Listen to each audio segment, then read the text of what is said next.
Boa tarde a todos, senhoras e senhores, colegas palestrantes.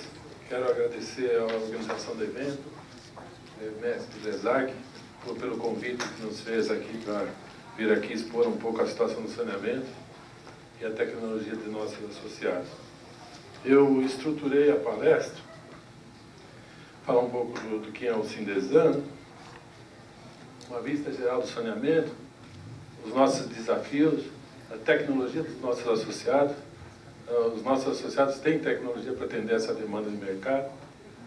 O setor público, que é o setor dominante na parte de saneamento, porque a responsabilidade pelo saneamento é dos municípios. E aí começa uma grande dificuldade.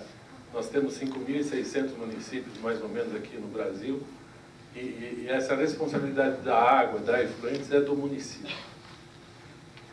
As considerações sobre o setor público, outras alternativas de compras, a gente acredita que do jeito que está não pode ser, muito burocrático o setor público, não vai atingir a universalização do saneamento, e para que a gente atinja essa universalização é necessária a participação do setor privado.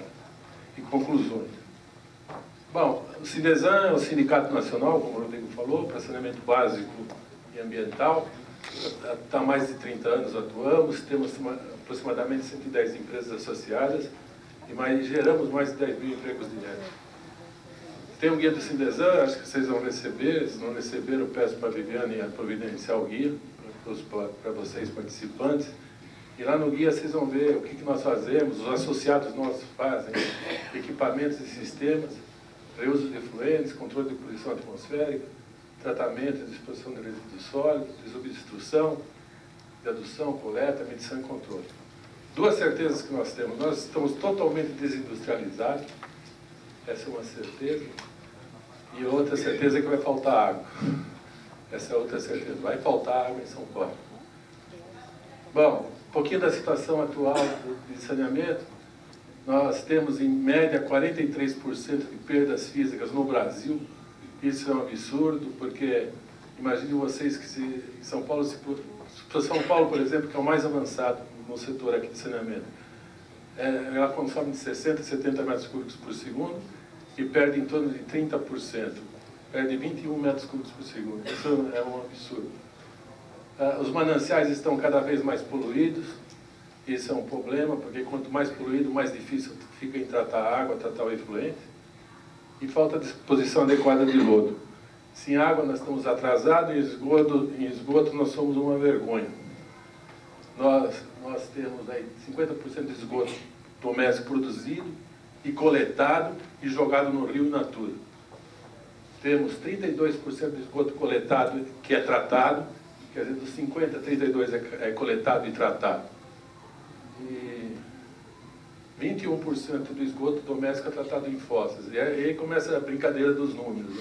Uns falam que tem 50% porque acreditam, porque 21% do esgoto é tratado em fossas. E falta disposição adequada para lodos, de uma maneira geral.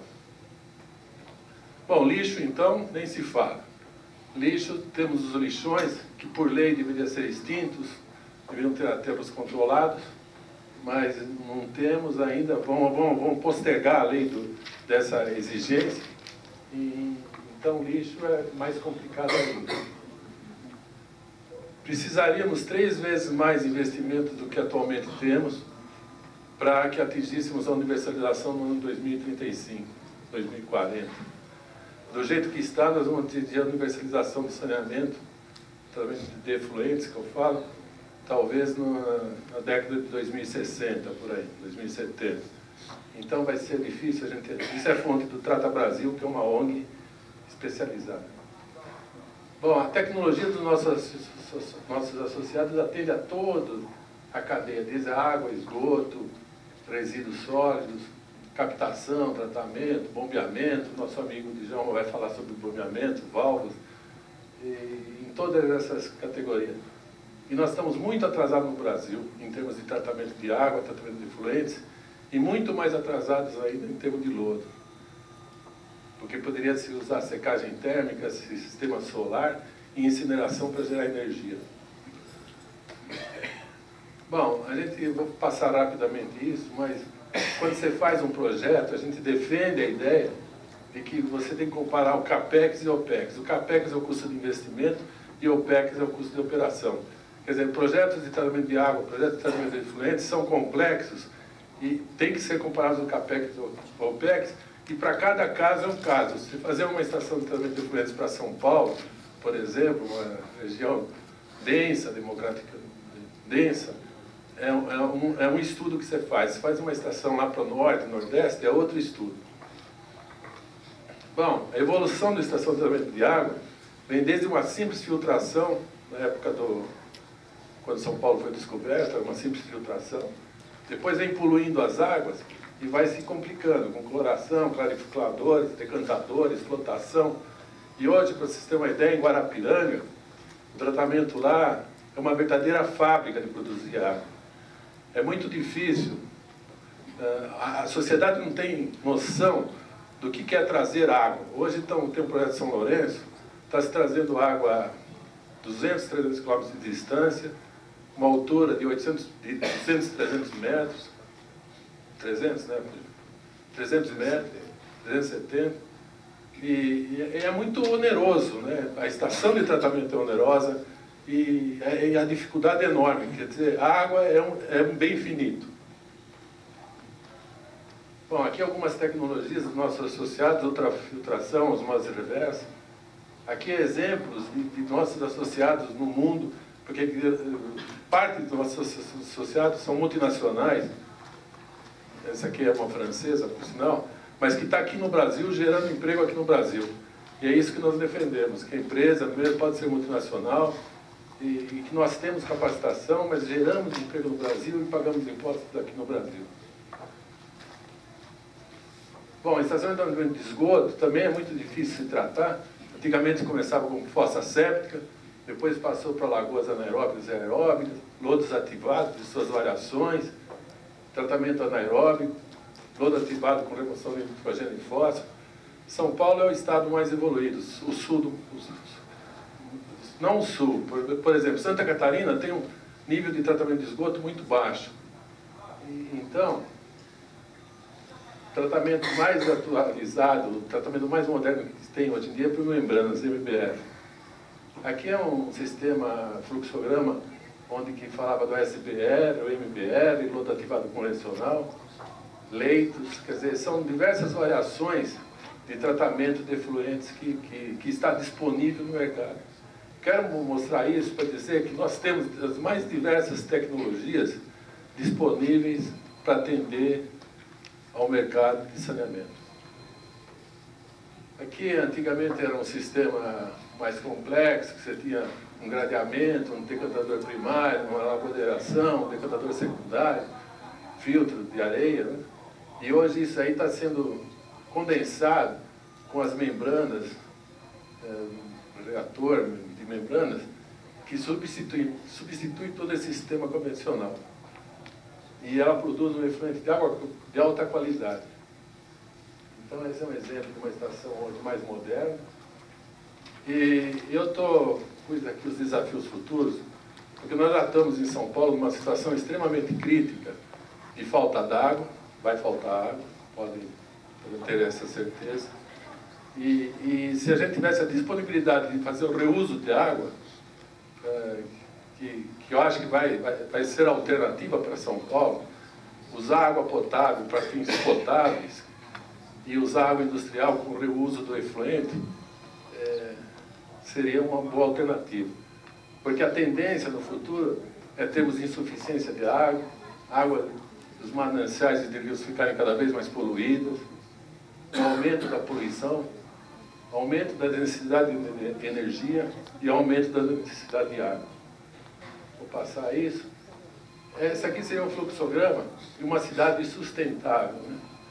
Onde ela está captando água, faz o tratamento de água, manda para a cidade e faz o tratamento do efluente, usa para recarga de aquíferos, usa para agricultura e usa para reuso industrial. O efluente que ela gera no local, ela reusa essa água para sua utilização. Isso seria o ideal e, infelizmente, isso não é feito. Para começar, falta água, não se trata o efluente, os municípios que são responsáveis, por exemplo, a despoluição do Rio Tietê, né? É viável despoluir o Rio Tietê, mas tem que começar lá de Salesópolis, tem que passar por Mogi, e Mogi tem que tratar o seu esgoto. Quer dizer, não pode ficar nessa briga política, isso é responsabilidade do Estado, isso é responsabilidade do município, todos, né? E nós, como sociedade, devíamos cobrar essa participação do governo estadual, do governo municipal, de cada um fazer a sua parte.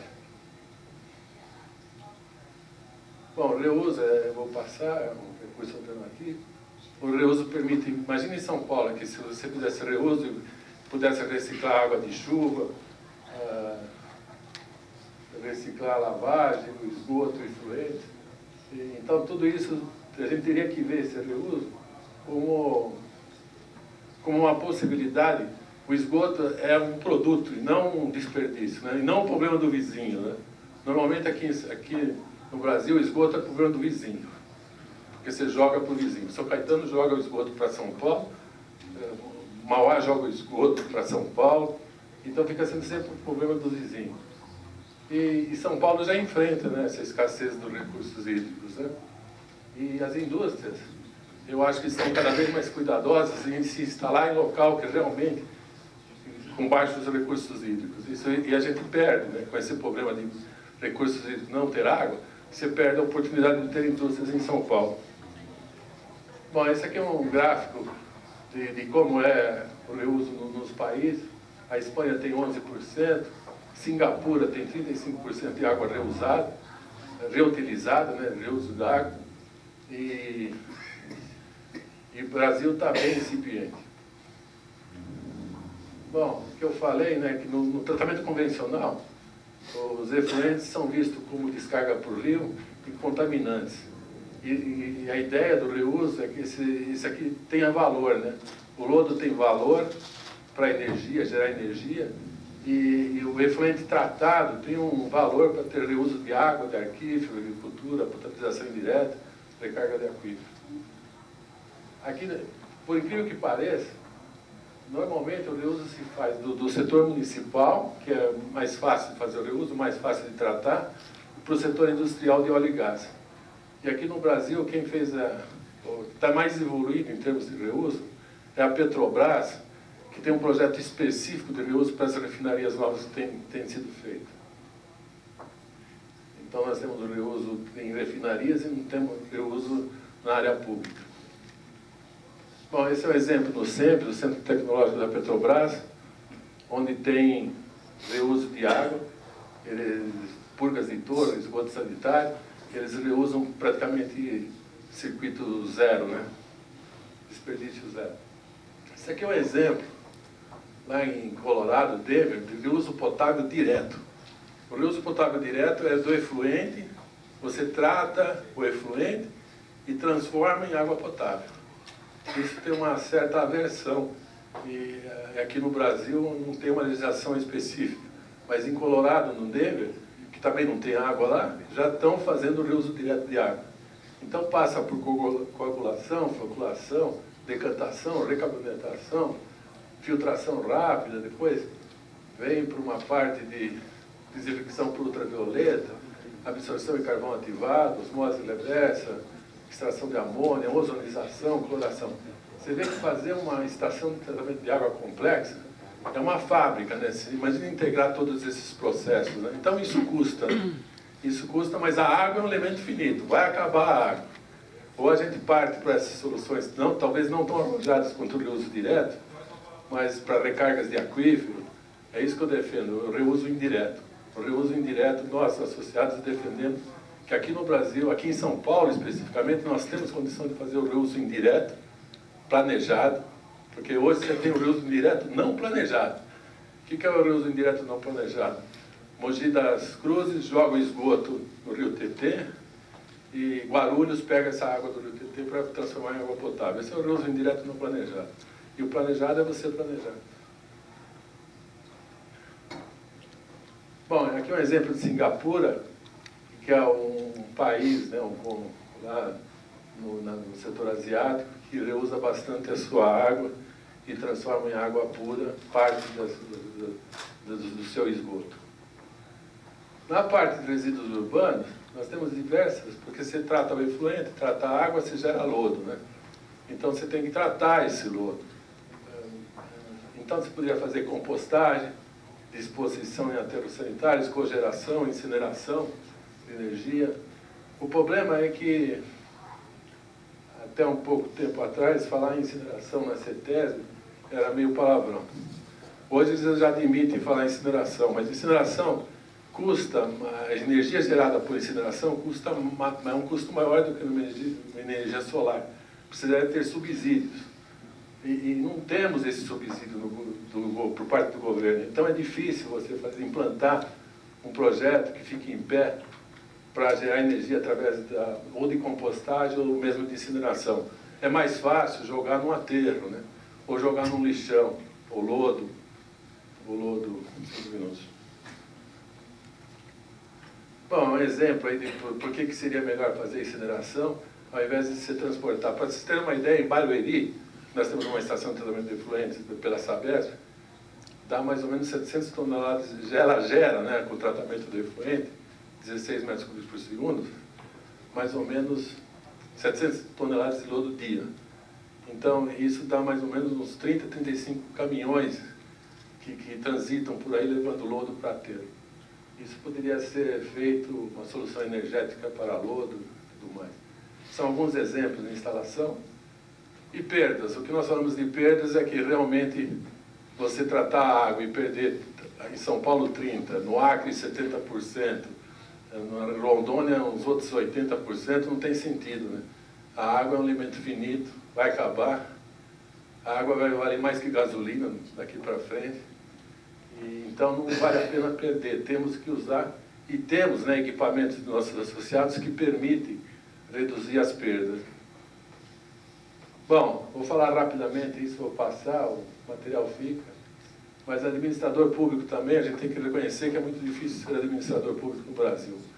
Ele está excesso de burocracia, obras não concluídas, nos municípios faltam profissionais, falta de conhecimento sobre as diversas tecnologias, e tem um jeito de fazer licitação no setor público que nós entendemos que está ultrapassado, arcaico, velho, foi constituído na época do Collor, que o Collor constituiu essa lei 8666 com a finalidade de inibir a corrupção. Mas hoje a corrupção está até mais sofisticada, né? De acordo com a lei 8666. Então, essa lei 8666 inibe a utilização de tecnologia, não nos permite, Djalma, vender tecnologia, equipamentos com qualidade. E daí é difícil. Era menor preço, ciclo de vida. Então, se a gente tiver que ter uma estatística que fala assim, entre a vontade de você como administrador público em fazer uma planta de tratamento de efluentes, uma planta de tratamento de água e a sua efetiva realização, leva em torno de 6 a 7 anos. É muito tempo, é muito burocrático. Nós precisamos mudar esse conceito, mudar essa cultura. Então, o que nós pensamos é que a parceria público-privada, o convite para o setor privado participar junto com o governo é de fundamental importância. Nós não vamos conseguir fazer a universalização sem a participação da iniciativa privada. E isso é muito importante. Bom, o RDC, tem pessoas, colegas que não gostam muito que eu falo do RDC, mas o RDC é uma alternativa de solução de compras, talvez que dê agilidade e celeridade, e ela tem um detalhe muito importante, que o RDC fala que a obra tem que ser comprada por performance, por desempenho, e nós acreditamos que ela deveria ser um pouquinho mais sofisticada e permitir a operação pelo sistema por um ou 2 anos, para que realmente se comprove a sua eficiência. A Lei 8666 compra por menor preço, favorece as construtoras e não exige a performance da estação. Então tem muitas obras que são feitas, ficam paradas, ociosas, quando entra um efluente, sai mais sujo do que entrou, Então, esse conceito de fazer obra por fazer obra tem que ser mudado. E o LDC a gente entende que é uma alternativa para uso de inovação tecnológica, para a possibilidade com diferentes execuções e metodologias. E ela delega, né? O setor de engenharia consultiva básica é contra o LDC, porque falam que não tem um projeto detalhado definido. Agora, eu acho que fazer um projeto detalhado definido nos procedimentos da Lei 8666 é impossível. Então a gente precisaria melhorar. Esse projeto está no Senado, no Congresso, e está em discussão, e nós estamos apoiando, né, com pequenas modificações, essa evolução da licitação. Bom, outros pontos gerais que a gente entende que faltam: planejamento, projetos com qualidade, simplificação de procedimentos de desembolso. É tudo burocrático aqui no Brasil, tudo difícil. Envolvimento dos municípios, estaduais, municipais, e o redirecionamento da tributação. Porque, não sei se vocês sabem, mas o PIS incide sobre o tratamento de água, o tratamento de esgoto, PIS/COFINS, que não deveria incidir, né? Porque tratamento de água é saúde, e eu acho que não deveria incidir. Bom, qualquer que seja a modalidade de licitação, o que a gente preconiza é que tenha testados, índices financeiros, a licitação seja de técnica e preço, que tenha operação inclusa no processo de licitação de qualquer equipamento, para que realmente mostre sua eficiência.